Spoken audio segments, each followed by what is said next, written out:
El agente de policía David Yanja tenía 29 años, 9 de los cuales los había pasado en la policía de North Yorkshire. Había servido en varias ciudades, pero en 1978 fue destinado a la comisaría de Harrow. Como todos los policías, Ja era consciente de los peligros que entrañaba su trabajo.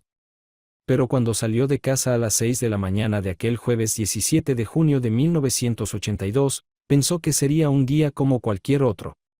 No podía saber que antes de las 7:30 de ese sangriento día moriría a manos de un trastornado que mataría a otras 2 personas en el espacio de 17 días.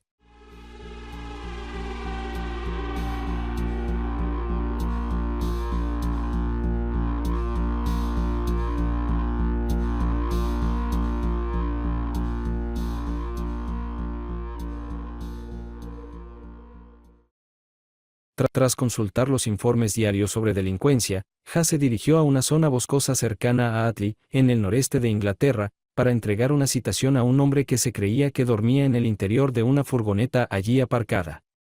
Pero el agente nunca entregó esa citación. Su cadáver fue hallado a unos 2 metros del vehículo policial, después de que no respondiera a una llamada por radio desde su comisaría. El agente Ja había recibido un disparo en la cabeza con una bala del calibre 22. Inmediatamente se inició una investigación a gran escala bajo el mando de David Burke, ayudante del jefe de policía de North Yorkshire. Una de las primeras pistas se encontró en las notas del policía muerto.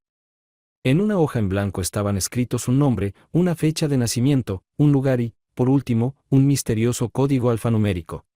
La investigación descubrió que esos datos se referían a un Citroën verde metalizado que había sido vendido a un hombre por 475 libras en Kingsbury, cerca de Londres, en enero de 1982. El coche había estado sujeto a impuestos hasta marzo de ese año, pero la policía sospechaba que había cambiado de manos varias veces desde entonces sin estar matriculado oficialmente. Un hombre llamado Clive Jones entró en la investigación solo para desaparecer con la misma rapidez. Los investigadores encontraron un testigo, el señor Nigel Kitchingman. El hombre recordó haber visto un Citroën verde en Norwood alrededor de las 6:35 de la mañana de ese fatídico día. El testigo también recordaba vagamente la matrícula. La búsqueda del vehículo dio resultados 2 días después del asesinato, cuando se encontró el coche en un campo de trigo cerca de Leeds. En ese momento, la policía estaba desarrollando un nuevo sistema informático para ayudar en la investigación. Mientras los investigadores dedicaban recursos y personal a la persecución, el asesino volvió a atacar.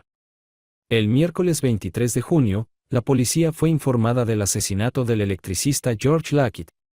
El hombre, de 52 años, había recibido un disparo en la cabeza en su bungalow, a 70 millas de la primera escena del crimen. Su esposa también fue atacada pero sobrevivió al ataque.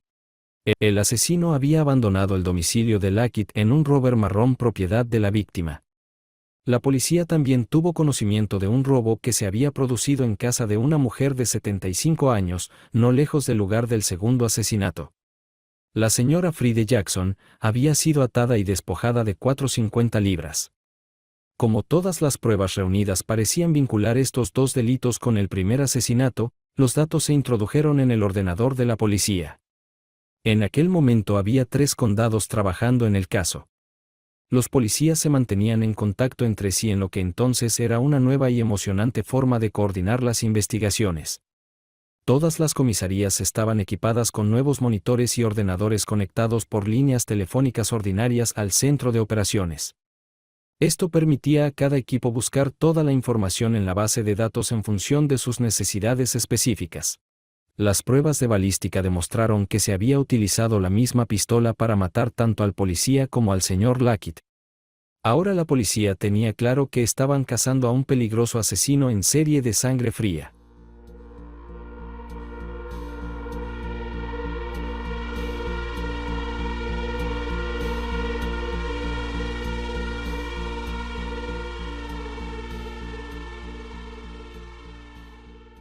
El viernes 25 de junio, a las 18 horas, un policía con un perro adiestrado patrullaba en una zona situada a unas 8 millas de la costa. Mientras se encontraba allí, sospechó de un hombre que conducía un coche Rover marrón e indicó al conductor que se detuviera. El agente Oliver salió del furgón policial y se dirigió hacia el coche sospechoso cuando vio que le apuntaban con una pistola. No tuvo tiempo de darse cuenta del peligro cuando una bala le rozó la cabeza. Mientras el policía corría a refugiarse dentro de su furgoneta, el pistolero salió del coche y le disparó varias veces. Una bala rozó el brazo del agente, otra la parte superior de su cabeza. El policía soltó entonces a su perro y le ordenó que atacara. El pistolero disparó al animal y lo hirió levemente. Esto fue suficiente para disuadir al perro de volver a atacar, pero el policía tuvo tiempo de refugiarse en una casa cercana. Tras desactivar la radio de la policía, el presunto asesino movió el vehículo antes de regresar al lugar y prender fuego a su coche. A continuación huyó a pie hacia el bosque de Bickley.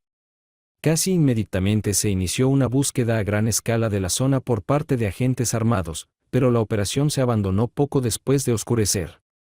Durante toda la noche la policía rodeó el bosque y al día siguiente, a pesar del mal tiempo y la escasa visibilidad, la búsqueda continuó hasta el anochecer. También la noche siguiente los oficiales vigilaron todas las salidas hasta las primeras luces del alba, cuando reanudaron la búsqueda. Parecía que el hombre era inexpugnable, lo reportaron en una parte del bosque solo para ser visto en el lado opuesto. Muchos informes, pero no había rastro del hombre. La policía, sin embargo, ahora tenía 2 descripciones completas del asesino de los testigos, un guardabosques que había hablado con el sospechoso 6 días antes del asesinato del policía Ja. La otra procedía de una persona que había visto al hombre buscado cerca del lugar donde el agente había sido asesinado. Los 2 testigos coincidieron en que el hombre medía alrededor de 1,80 m, era más bien delgado y tenía el pelo oscuro y bastante largo. Tenía rasgos finos, ojos fijos y se creía que se había afeitado la cabeza. Al agente que había escapado de la emboscada le mostraron una serie de fotos de delincuentes y reconoció entre ellas a un hombre llamado Barry Prudham. ¿Era él a quien buscaba la policía? Y al cerrarse en torno al asesino, el hombre volvió a atacar. El lunes 28 de junio, el sargento David Thomas Winter realizaba un control rutinario de los vehículos que pasaban por la A64 junto con un compañero. Hacia las 2 de la tarde, el agente recibió una llamada en la que se le informaba de que el hombre buscado se encontraba en un pub cercano a la localidad de Old Malton. Los 2 policías no tardaron en descubrir a un hombre que llevaba un gorro de lana azul y una chaqueta caqui.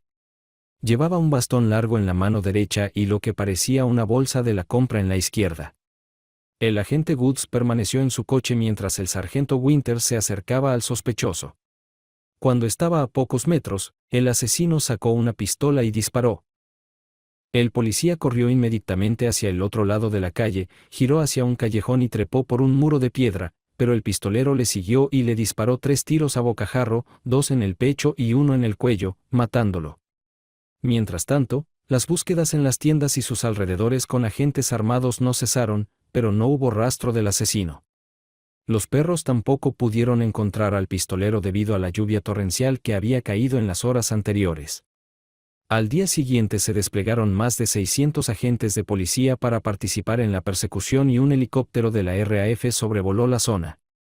1 de cada 6 agentes iba armado y se comprobó cada uno de los 139 avistamientos denunciados, pero el asesino había desaparecido, se había esfumado. El pánico empezó a cundir entre los habitantes. El asesinato del sargento Winter se había producido apenas unas horas después de que la policía hubiera alertado a la población de la presencia de un peligroso hombre buscado. Para entonces los investigadores estaban seguros de que se trataba de Barry Peter Prudham. Según algunos conocidos, el asesino había pasado la mayor parte de los últimos 8 años viviendo una existencia gitana con su novia Carol Francis. Luego lo había dejado unos meses antes de estos asesinatos. A la mujer se le pidió que hiciera un llamamiento público para que su expareja dejara de matar y se entregara a la policía. El miércoles 30 de junio, Eddie McGee y su colega Eric Longden, administradores de una escuela de supervivencia cerca de Harrow, se ofrecieron a ayudar a los agentes a buscar al asesino. McGee había entrenado a Barry Prudham y pensó que lo conocía bien. Dadas las habilidades específicas de los 2 hombres, el jefe de policía Kenneth Henshaw decidió aceptar su oferta, por lo que McGee y Longden fueron llevados al lugar donde mataron al sargento Winter. Durante los 3 días siguientes, escoltados por unos 10 policías de la unidad central, McGee y Longden inspeccionaron cuidadosamente la escena del crimen y el área alrededor de la casa de la familia Johnson. A las 7:30, los dos buscaron las huellas del asesino en la parte trasera de la casa. Según el perito, el asesino había salido de esa casa apenas una hora antes. El rocío cubría los campos circundantes, los investigadores encontraron una huella de zapato en el suelo. Luego otra y otra. McGee encontró huellas que iban desde la casa de los Johnson hasta los restos de algunos paneles de la cerca que colindaban con un muro de piedra completamente cubierto de zarzas. Las telarañas estaban cubiertas de gotas de rocío. Solo en un lugar había un punto negro por donde parecía haber pasado alguien. Allí mismo, McGee colocó una sonda y palpó el suelo alrededor, tratando de asomarse al interior de esa extensa y densa vegetación hecha de zarzas. Mientras estaba ocupado moviendo la sonda hacia el lado derecho, de repente vio algo que se movió y McGee creyó ver un pie humano. Casi asustado, y empezó a gritar en dirección a los policías que estaban a unos metros de él. Los agentes se adelantaron y rodearon la zona como pudieron hasta que llegaron sus colegas armados. Uno de los inspectores gritó a Prudham que se rindiera, pero no hubo respuesta. Poco después, David Clarkson y su colega Brian Shelton, ambos armados, se acercaron a la valla y dispararon contra la densa red de zarzas y hierba alta. Luego, en rápida sucesión, se produjeron más disparos. La policía volvió a pedir a Prudham que se rindiera, pero no respondió. Se lanzaron 2 granadas de concusión para intentar sacar al pistolero. Los 2 inspectores miraron entre la vegetación y a Clarkson le pareció ver el cuerpo de un hombre tendido en el suelo. Estaba inmóvil y se le veían manchas de sangre en las manos. Se dieron cuenta de que el hombre estaba muerto y más tarde lo identificaron, era el asesino al que los investigadores llevaban 17 días dando caza, Barry Prudham. Eran las 9:38 de la mañana cuando la mayor persecución de la historia británica llegó a su fin. En octubre de 1982 los investigadores pudieron reconstruir la serie completa de asesinatos. Se creó una comisión de investigación y la señora Bessie Johnson, de 71 años, declaró que la noche del sábado 3 de julio estaba en la cocina cuando fue atacada por Prudham. El hombre se había escondido detrás de una silla, le había puesto una pistola en la sien y la había inmovilizado con una cuerda. Después se había cocinado tranquilamente un huevo frito con bacon. Poco después, Brian, el hijo de 43 años de los Johnson, pintor decorador, llegó a casa y fue inmovilizado junto a su madre. Entonces, mientras charlaban hasta bien entrada la noche, el asesino contó a los 2 rehenes sus otras acciones durante las 3 semanas anteriores. Dormí toda la noche en el coche y entonces ese policía se me acercó y mencionó algo sobre mí, sí, en pocas palabras, que había golpeado a un hombre con una barra en enero. Estaba a punto de detenerme, así que le disparé sin pensarlo. Prudham dijo a los Johnson que más tarde había ido a Lincolnshire, donde había entrado en el bungalow de una anciana. La había atado y le había sacado dinero. Después, el asesino dijo que había ido no muy lejos de allí y había entrado en casa del señor y la señora Lackett y los había atado juntos. Una vez hecho esto, había salido a comprobar la cantidad de gasolina que había en el depósito del coche de los 2 hombres. Cuando regresó, vio al señor Lackett a través de unas puertas correderas de cristal apuntándole con una pistola. Prudham dijo que lo había desarmado y le había disparado a quemarropa, matándolo. A continuación apuntó a la mujer, a la que hirió. Siguiendo con su relato, Prudham dijo que luego entró en la oficina de correos y después en la tienda de Good y compró una barra de pan, unos panecillos de salchicha y una lata de sardinas. Cuando salió de la tienda se encontró con el sargento Winter, que se le había acercado. Prudham dijo que oyó gritar al colega de Winter para advertir al sargento del peligro. En ese momento, el policía se dio la vuelta y echó a correr. Prudham lo persiguió y lo mató no muy lejos. Una vez terminada su historia, el asesino soltó a los Johnson hacia las 11 de la noche. Los 2 intentaron convencerle de que se rindiera, pero él respondió que nunca dejaría que la policía le atrapara. El hombre pasó la noche en casa de los Johnson y a primera hora de la mañana siguiente la señora le preparó bocadillos y le dio calcetines limpios. Entonces, el asesino, hacia las 5 de la mañana, se dirigió a un refugio que había construido a unos 23 metros de la casa de los Johnson. Llevaba consigo un machete de 60 centímetros de largo y su pistola del calibre 22. Sus últimas palabras fueron: moriré, pero no seré el único. No tengo a dónde ir. Después dio las gracias a sus anfitriones y huyó.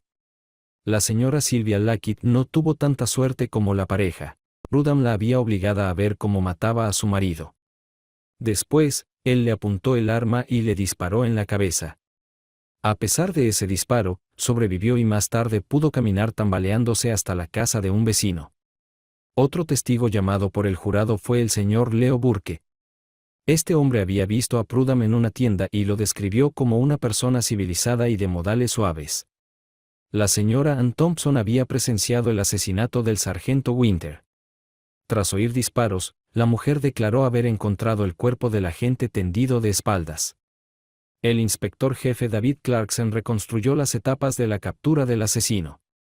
Dijo que vio al hombre tendido a su izquierda con una pistola en la mano derecha. El inspector no tenía ni idea de si el hombre estaba vivo o muerto. Sosteniendo un escudo protector en una mano, había efectuado un disparo con su pistola. El doctor Saba, profesor de medicina forense en la Universidad de Leeds, declaró ante el jurado que la autopsia demostró que la bala en la cabeza de Prudham había sido disparada desde el lado derecho y era característica de una herida autoinfligida. Habló de una bala de fusil en la frente y de otras 21 heridas en el cuerpo causadas por perdigones. Heridas que, según el médico forense, habrían causado una inconsciencia instantánea e incluso la muerte.